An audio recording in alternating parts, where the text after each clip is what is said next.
History is all around us. There are secrets of our past around every corner, hidden in our streets, buried under our feet. And in this series, I'm going to be uncovering those secrets by exploring Britain's most historic towns.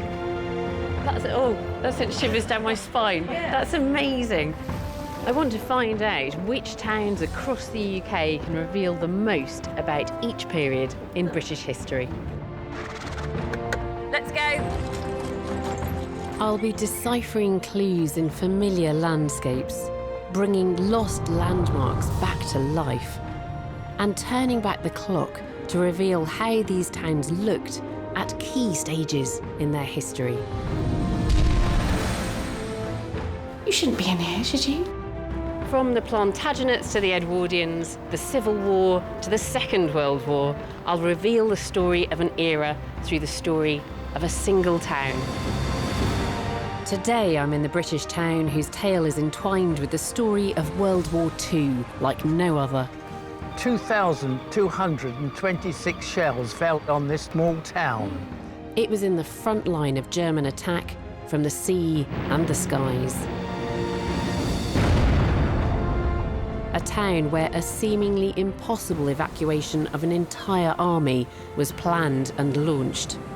It was so dangerous to be out there.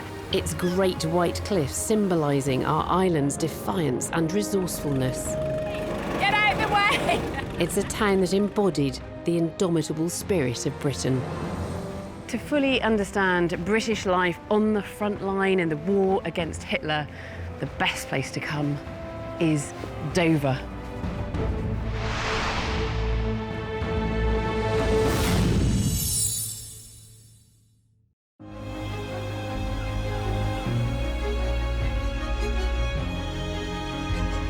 Dover today is an unassuming town on the southeast coast, home to just over 30,000 people. But look closely at the architecture around the town centre, and you'll see its grand Georgian and Victorian buildings are randomly interrupted by 50s civic architecture. The unmistakable signs of the heroic part Dover played in the front line in Britain's battles during the Second World War. But then Dover has always been our first line of defence. With just 21 miles of English Channel in between, it's Britain's closest point to the European mainland. Convenient for hopping on a ferry to France today, but also very handy for repelling potential invaders. Section to action! Fuse 20! The Romans, the Normans and Napoleon all attacked or threatened Dover. Dogs in range, go on! It's no wonder Dover was known as the lock and key to the kingdom. This gun dates from the First World War, when Dover was crucial to the British naval fleet, and its quayside was the stepping-off point for millions of young men as they went off to fight the war to end all wars.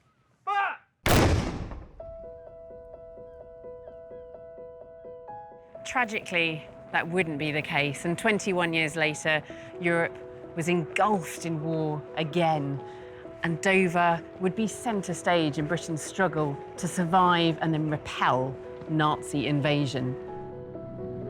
By May 1940, the German army seemed utterly invincible. Hitler's unstoppable war machine had stormed across Belgium and France, encircling 500,000 bedraggled Allied soldiers on the beaches at Dunkirk. Stille an der Küste beobachtet die Flucht der feindlichen Flotte. Englische Zerstörer versuchen die fliehenden Transporter zu decken. Deutsche Flak ist schnell zur Stelle. It seemed inevitable that our army and all its equipment would be lost, and following that, Britain itself would surely fall. A desperate Churchill entrusted his old friend, Admiral Bertram Ramsay, to come up with a plan to extract as many of those British troops as possible. It would be called Operation Dynamo, but of course, it's better known simply as Dunkirk. And it was down here in the warren of ancient tunnels that run out from under Dover Castle towards the White Cliffs that Ramsay formulated the most audacious rescue plan in modern warfare. I'm down here to meet author and historian Joshua Levine. Josh. Hello, Alice. Hello. Lovely to meet you. Yeah, really nice to meet you. Follow me, and then turn right here. These were Admiral Ramsay's private quarters. This is where he slept at the time of Dunkirk. Yeah. Yeah. And then through here is the famous balcony where Ramsay stood. Yeah. Look, that is France Yeah. up there. I mean, You can see it clearly it's today. amazing, isn't it? And in fact, there's a picture of Ramsay on this balcony.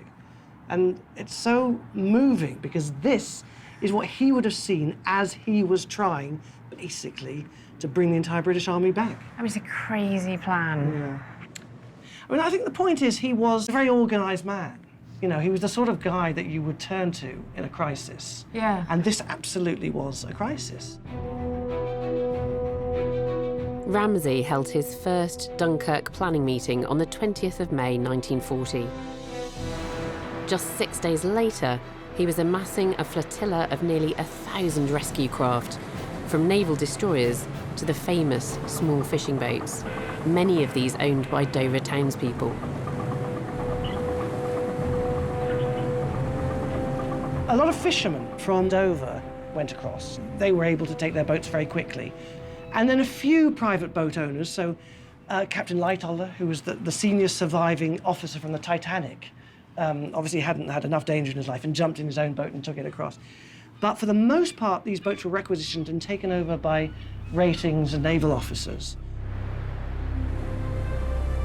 This ill-equipped flotilla was sailing into the full deadly force of the most powerful army in the world, heading to beaches where 500,000 stranded soldiers were being slaughtered. Ramsay fully expected almost total annihilation unless he and his officers at Dunkirk found a way of getting soldiers off the beaches faster. Aerial archaeologist Ben Robinson is heading over the channel to get a wider perspective on this utterly desperate situation. We're just approaching Dunkirk. The marvellous thing about flying at this height is that we're still connected with the landscape beneath us. I've got the beaches stretching out before me. Everyone down there would be a sitting duck, to be machine gunned, to be bombed. It's impossible to disguise them, they are so vulnerable. That's my first glimpse of the famous East Mole, that narrow breakwater stretching out from the port.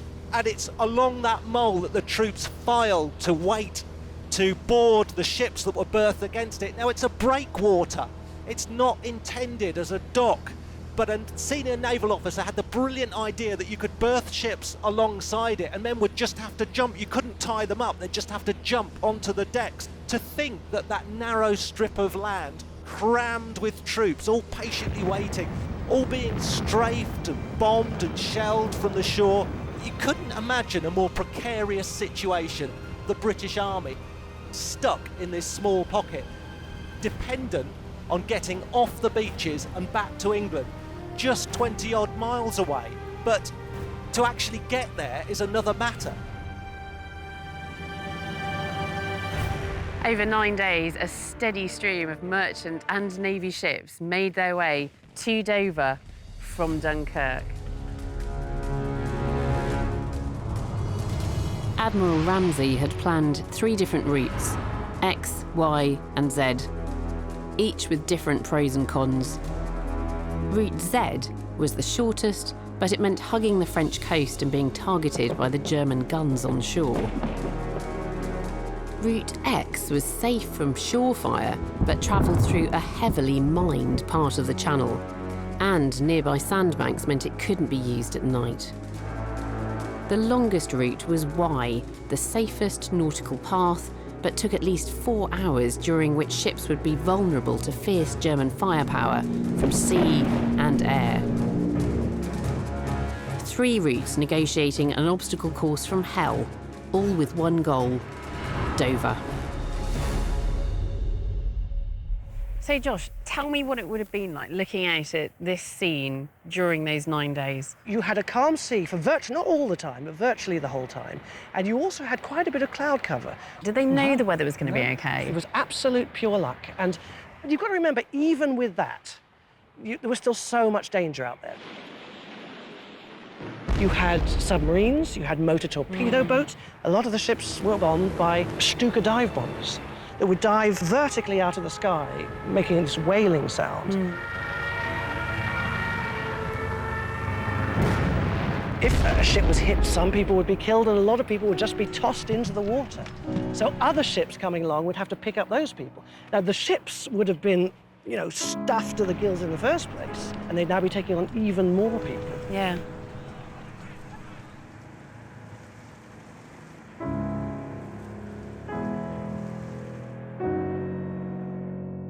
How many ships would have been coming in here then to Dover?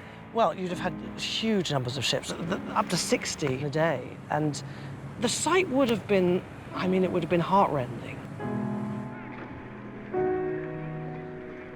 Many of them were wounded. Many of them hadn't eaten for days.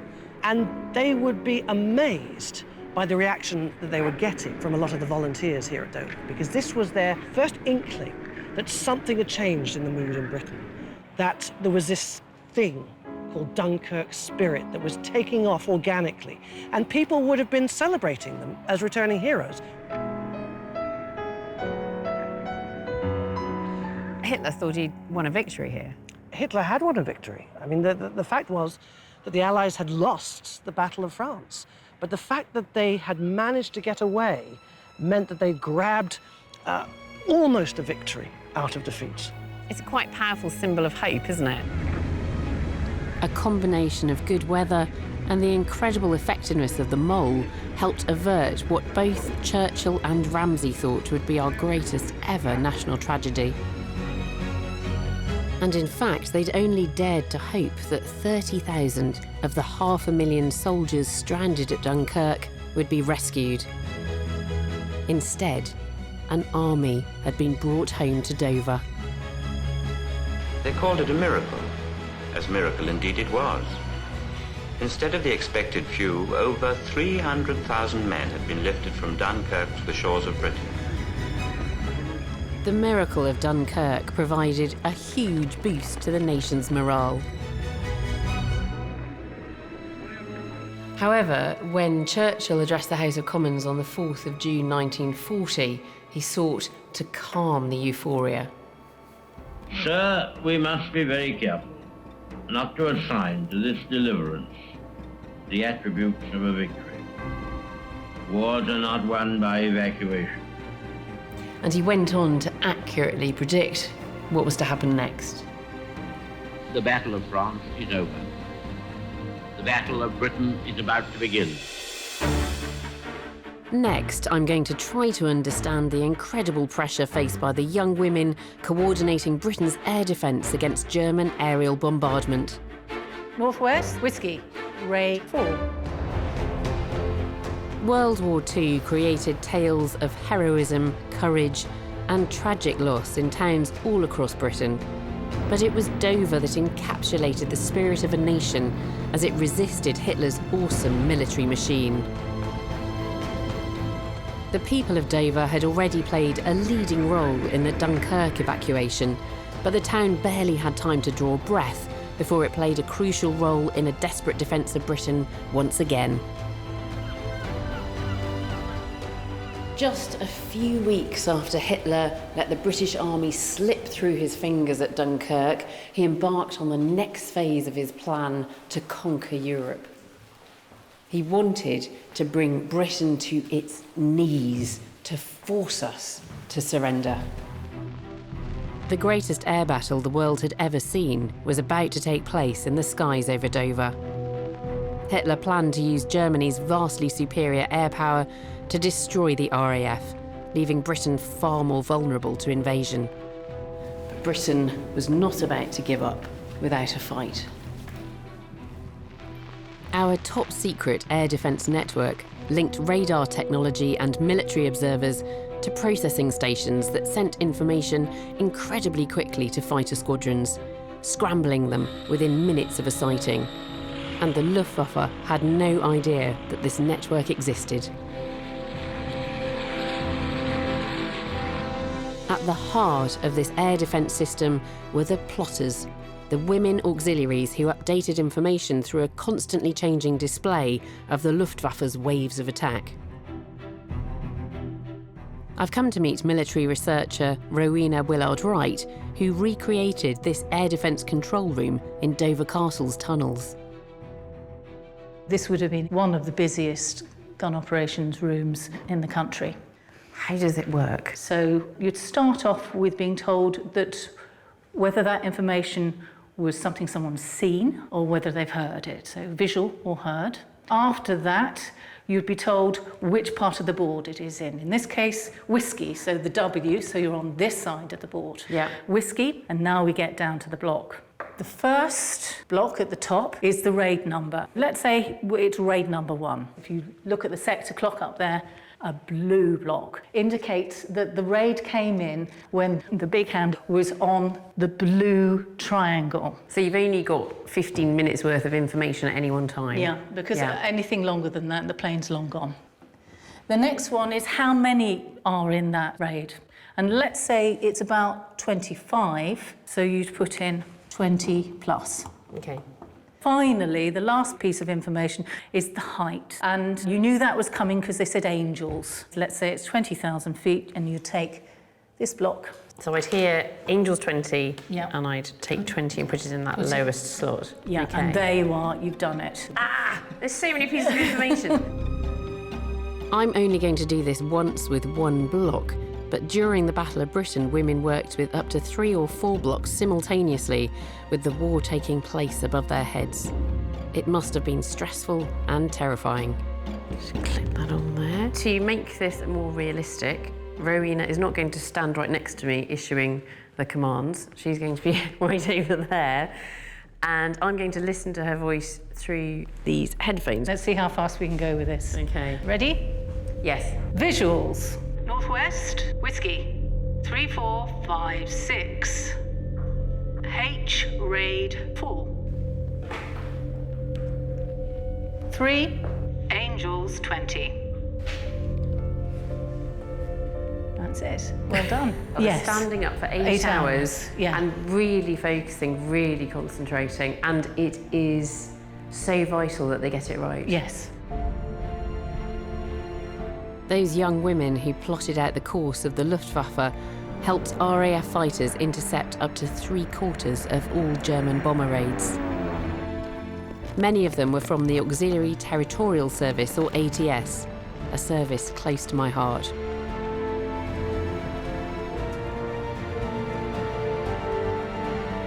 I think the Second World War to me feels like history which is just starting to slip from our grasp. It's so close and yet so far away.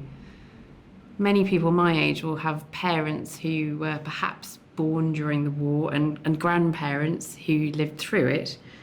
And here's a picture of my paternal grandmother, my grandma. As a young woman in her ATS uniform, she worked in Whitehall. She must be half the age I am now. And I wonder how I would have coped with the stress and the strain and the fear of those wartime years.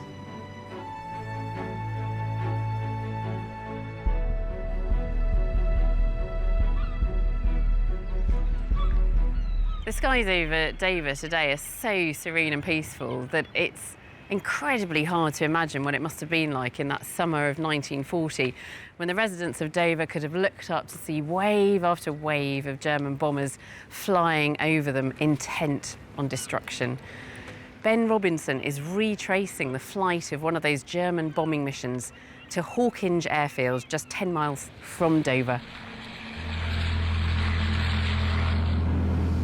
As a German airman now, if I'm approaching, I see those white cliffs with a sinking feeling. I know that everything is going to be thrown at me. There's machine guns down there if I try and go in at low level. There are big anti-aircraft guns if I try and go up higher. The actual shells don't have to hit me at all. They burst near me, sending red-hot shards of shrapnel through the air at huge speeds. Now, these days, Hawkinge is very well disguised because a housing development has been built over the airfield itself, but the site of the hangars and administrative buildings are still there. I can see aircraft on the ground. My objective is to try and knock out those aircraft. We know that the Luftwaffe bombarded this airfield time and time again. Hawkinge was a key part of our defences. Straight over the top. Bombs gone. Have we got a mic? I hope Alice is sheltering down there.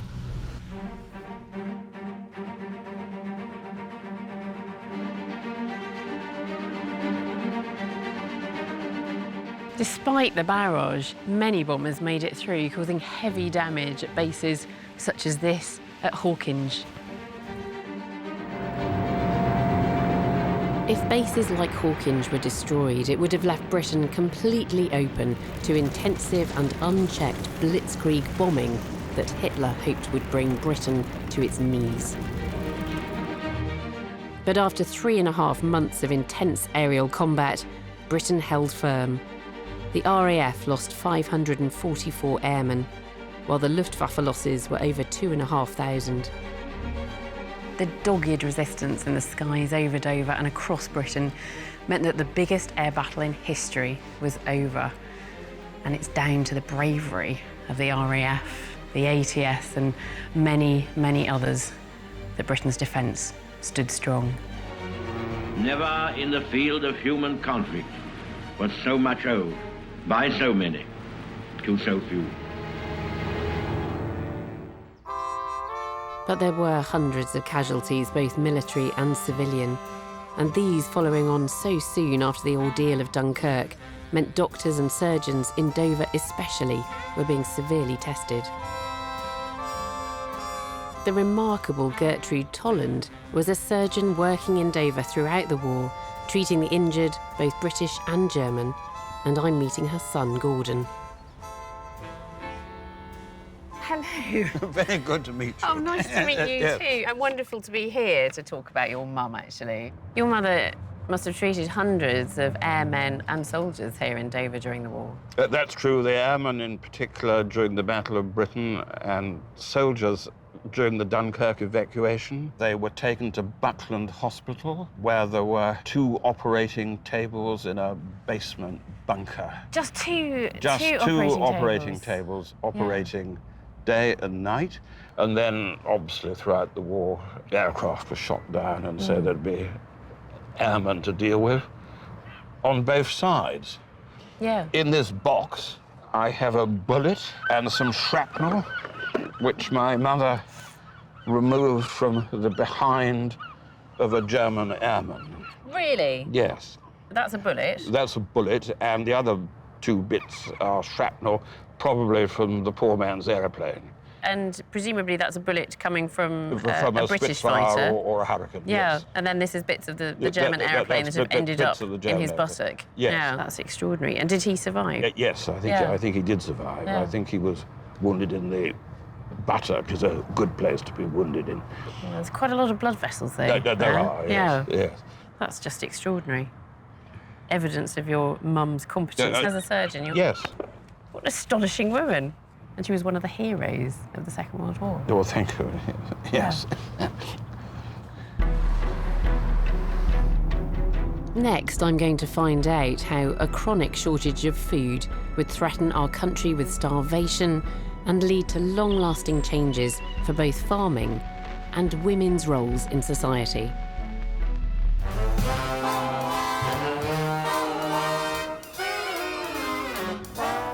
I'm in Dover to discover what it was like for a British town on the front line during World War II. From July to October 1940, Hitler's attempt to subjugate Britain by air had been thwarted by British and Allied pilots in the Battle of Britain. But the Luftwaffe's blitz of cities and industry was intensifying. The bombing was horrific, but it was arguably the Battle of the Atlantic that was having an even bigger impact on the lives of most ordinary Brits. In the 1930s, Britain was importing about 70% of its food from abroad. And then war broke out, and we had German U-boats inflicting heavy damage on shipping, so that many basic foodstuffs ended up being in very short supply. The country needed to become much more self-sufficient, and it needed to do that very quickly. With men away at war, there was a severe shortage of agricultural labour. Lack of crops could have led to mass starvation. Britain's women would have to step into the breach. Enter the Land Girl Army. This is the site of Hadlow Farm just outside Dover, where from 1939, land girls would have been drafted. I've come to learn to plough, just as I would have done as a newly drafted land girl. I've got the outfit back in 1940, and Bernard's going to teach me.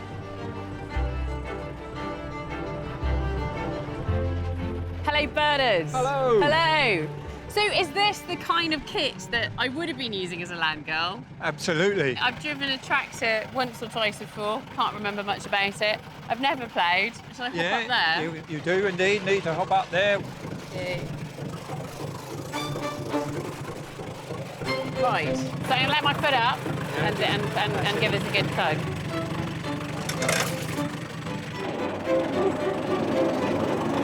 There's a pace, there's a pace. We'll move that then. This is such a beast. I kind of want to look behind me at what's going on with the plough, but I'm worried if I look behind, I'll veer off.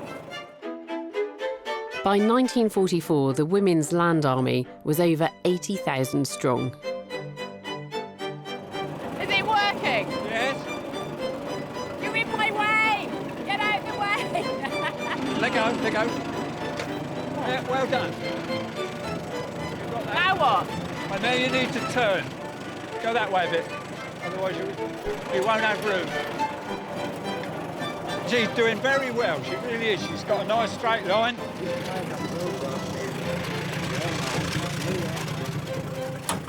What I give for a bit of power steering? No such thing, oh my I'm goodness, afraid. she's a beast to turn, isn't she? It is.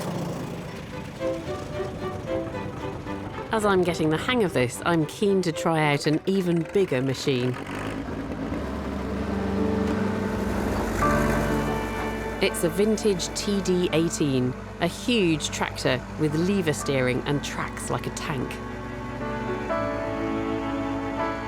Before the war, women would rarely have been allowed near machinery like this. Land girls were conscripted quickly, so the lives of tens of thousands of young women would have completely changed overnight.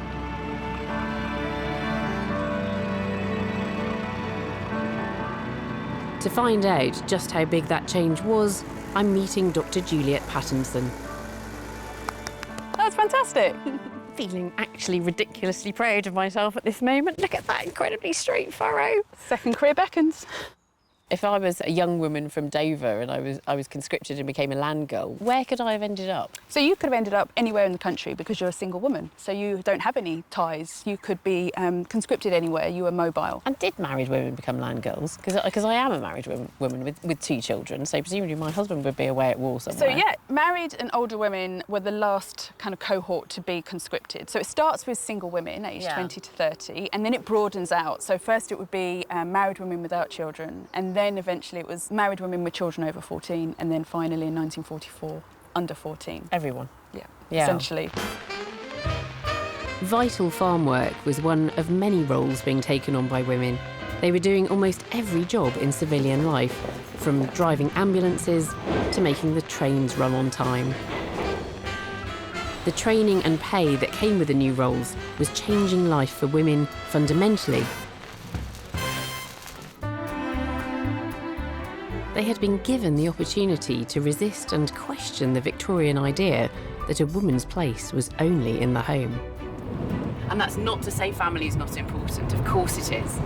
But I think we've got a much better balance and we've got much better opportunities today because of those pioneering wartime women.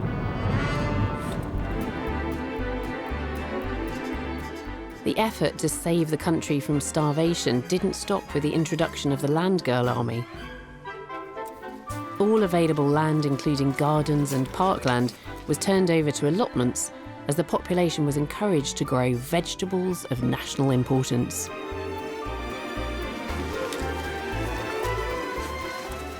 Vegetables are all very well, but meat, fish, sugar, butter, cheese, cream, things which sound perhaps essential, were becoming luxuries under rationing. So cooks had to become ever more creative in what had become known as the kitchen front. I've come to an allotment on the outskirts of Dover. Many like this were created during World War II. I'm meeting Seren Charrington-Hollins, an expert in World War II creative cuisine. Seren, hi. Oh, hi. Hello, hello. What's under the blanket? Well, I have an absolute feast for you here, mock goose. Looks like hay to me. Well, this is a hay box cooker, and the idea is that this insulates the food. So I start off by cooking it in a pudding basin, getting some heat into it, and then transferring it into here to slow cook it. So is that to save on fuel? It is, yes, yeah. So this is called mock goose. It doesn't look very goose-like. But it's got the apples, it's got the sage, which is kind of reminiscent of what you might have with goose. No, I thoroughly approve of that. That's nice, I like that. Well, you may not like the next thing I'm going to give you. That looks disgusting. This is all about using leftovers up and also using what's available in the store cupboard. You've got peas, you've got parsnips, you've got some potato in there, a bit of swede, and then a mashed up tin of corned beef. Honestly, Yeah. honestly. Do you like it? Have you tried it? You must have tried it. No, my husband tells me it's very nice. He likes it, doesn't Yeah, I feed him most of these things. he? That's just mean.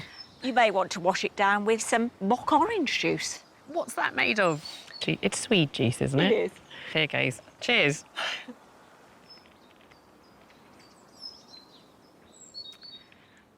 That's okay. Germany's attempt to starve Britain into submission by targeting the merchant navy took a terrible toll. By the end of the war, Britain had lost over half of her merchant fleet. We really did have to rely on garden produce to survive, and root vegetables played a starring role. So what we have is a nice syrup sponge with a little bit of grated swede to help with the sweetness. What's the thing with swedes? So I don't think I've ever had a swede sponge before. Yeah, but I like carrot cake. I don't think I can even taste swede in it, actually. No, it's just grated up very, very fine.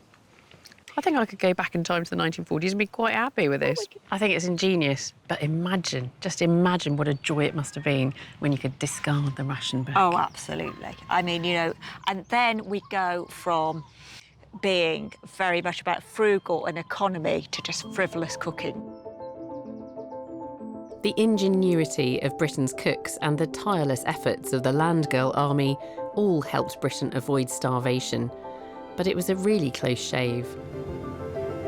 So close that in 1947 a new Agriculture Act was passed, ensuring that Britain would never again be vulnerable to starvation in the same way. Food shortages were just one of the many hardships faced by the people of wartime Dover, and the town's proximity to France would put it directly in the firing line. I'm about to find out why this area became known as Hell's Corner.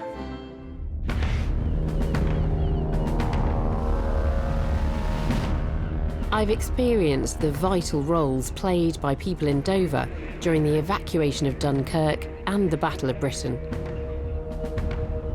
But the toughest times were still to come. The town's proximity to occupied France meant that it was thrust deep into the heat of a vicious battle. In 1940, Churchill, on one of his many visits to Dover, looked out across the channel and spotted a group of passing ships. And he apparently asked, "Which of our Royal Navy vessels are those?" And an officer sheepishly replied, "I'm afraid those are German ships." A furious Churchill demanded action.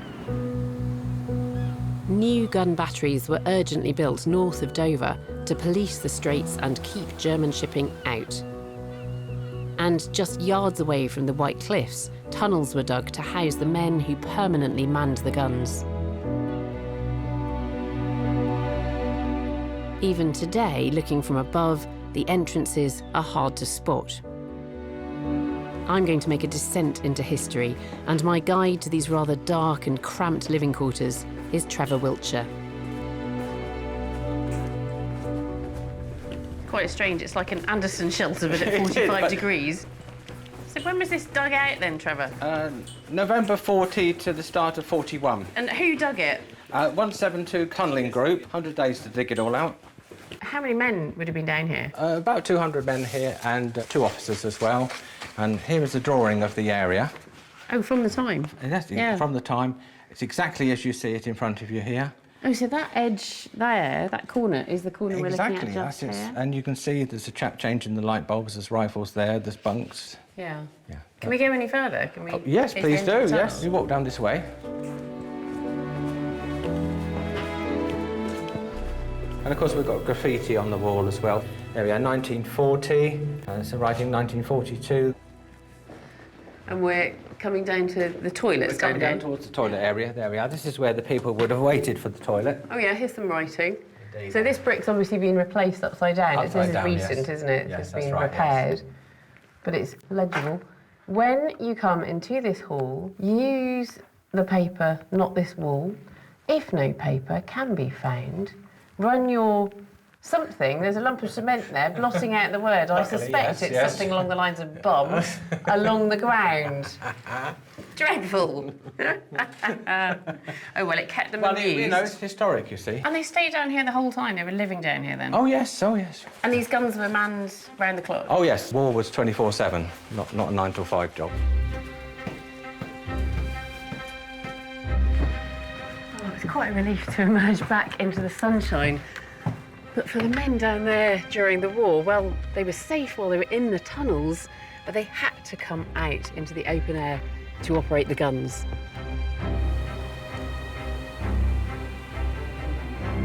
And the first of the gun emplacements was right here. These 6-inch naval guns had a range of just 14 miles, only enough to keep enemy shipping away from Dover. But behind them were 2 huge 15-inch guns, which had the range to reach the French coast and targets beyond. Ben's looking for the marks our guns left in the landscape as they tried to take out the huge German guns across the channel. Below me, I can see traces of this dreadful duel. Everywhere I see the ground that it's slightly rough, is disused, anywhere where there's a trace of concrete, I know something was going on there. That's the site of the great German gun batteries, and you can see how the landscape is pockmarked with these shells, the intensity of the shelling. The Germans would bring up guns on railways. Again, these guns could fire 20 miles across the channel and hit Dover. Must have been utterly terrifying to be living with the expectation that a shell launched from these batteries could hit you at any moment.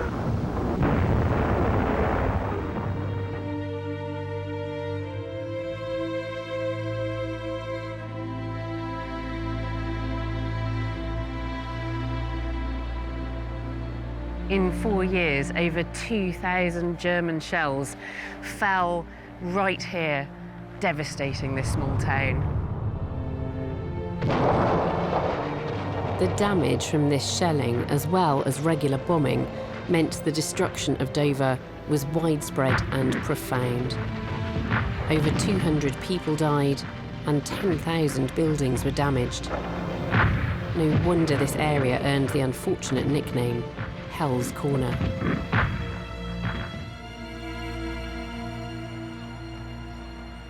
You know, there are clues here, but quite often the clues are absences.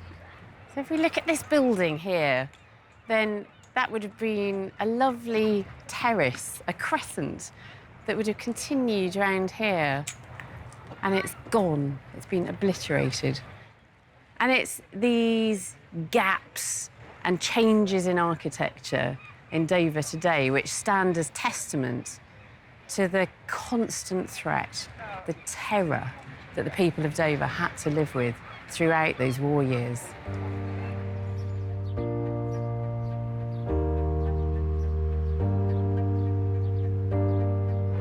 For 1,510 days, the Nazi big guns across the Channel were free to pump 16-inch shells into Dover and neighboring towns.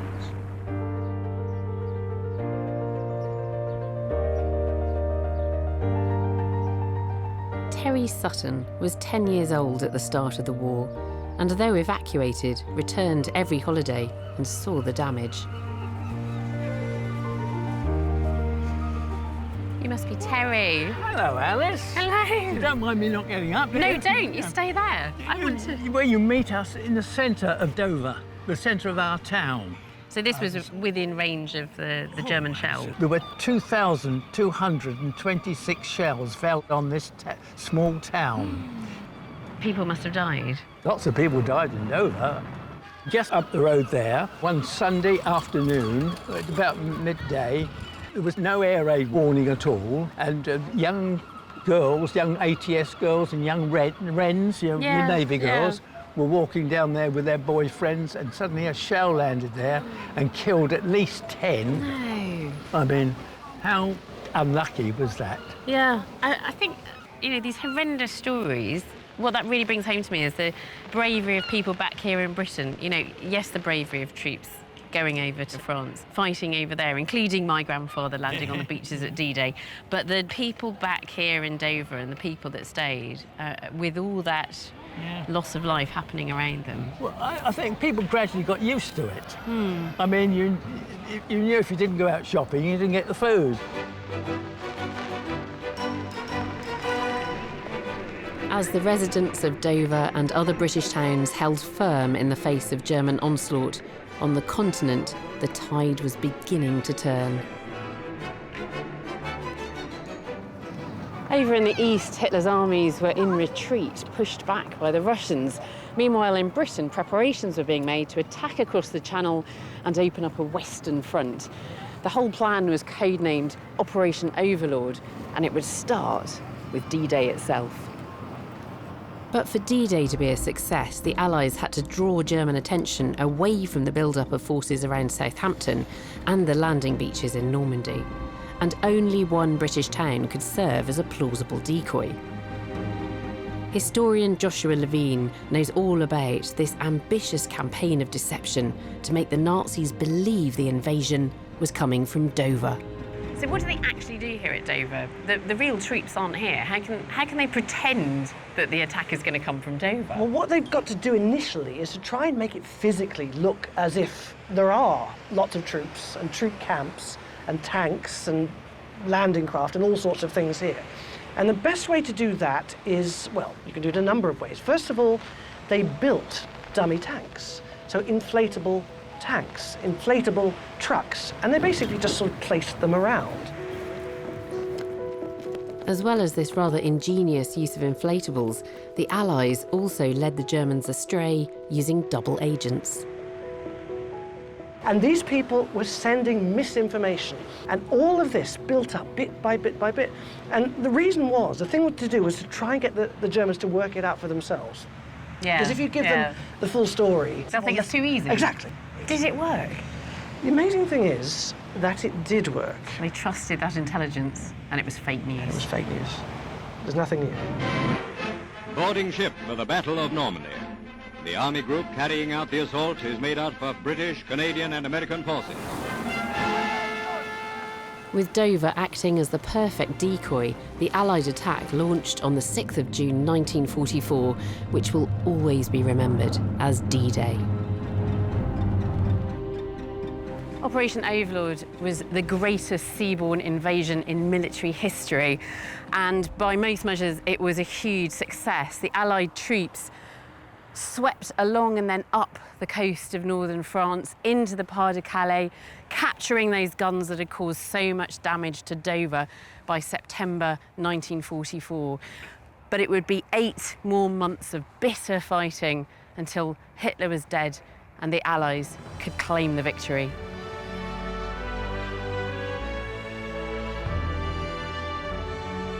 In the decades after the war, Dover was rebuilt, and it would go on to become Europe's busiest ferry port.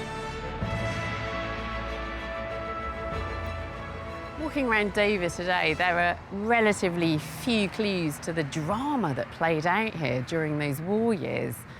And yet the town itself, and of course those iconic white cliffs, stand as powerful symbols of resistance, of the struggle against Nazi Germany.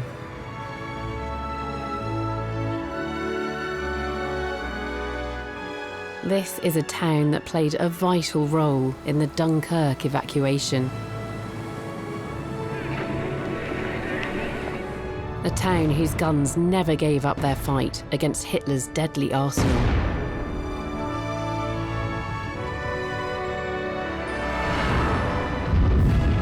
And a town bearing the scars of war, but representing an incredible spirit of resistance and survival. And that's why Dover is Britain's most wartime town.